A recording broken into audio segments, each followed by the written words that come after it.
حياكم الله مشاهدي منصة واحد عراق. راح نكون وياكم في جولة خاصة عن العباءة الرجالية في محافظة النجف الأشرف، ونعرف لية جدا مهمة للرجل اللي لابس عقال لازم يكون لابس عباءة رجالية. راح نكون في هذه الجولة الخاصة، ابقوا ويانا. عم ابو ياسين سلام عليكم. السلام عليكم. صار لك ايش قد تشتغل بالعباية الرجالية؟ انا كنت بالبيت اصلا من ال90 احوش، من ال90 لحد 2003 اجيت هنا بسوق العباية. بعد سوق العباية صار من 2003 وانت صاعد، فتحسب كم سنه مقارب 24 سنه. هذه شغله انت ماخذها ورث عن جدك؟ ابوي عشان حايج، وحتى عندنا يعني هويه، يعني عامل غزل ونسيج من ال 68 تقريبا.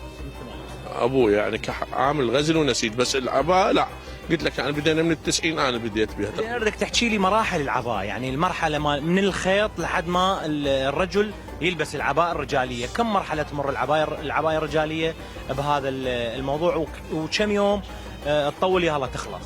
حسب نوعيه العباءة. اذا كانت عباءة غزل يعني قبل مثل الصوف الطبيعي تتعطل هواي، هاي ما تنعد بايام.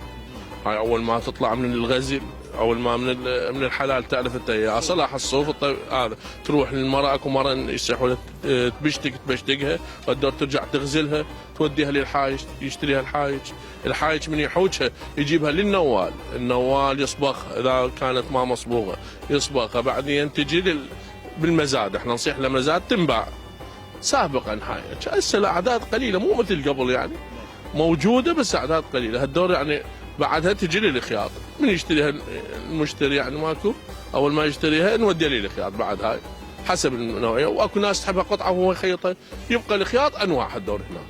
احسن انواع العباية الرجالية الموجودة عندك شنو؟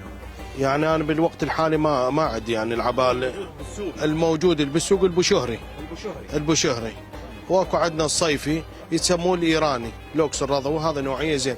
ومن بعد الدرجه الاولى الغزل المغزل، فهذا له لبس خاص.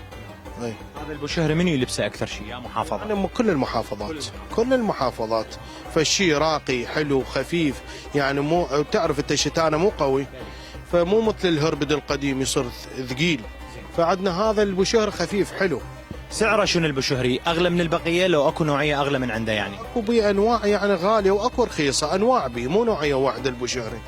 اكو يوصل من 250 والتنازل لحد ال70,000.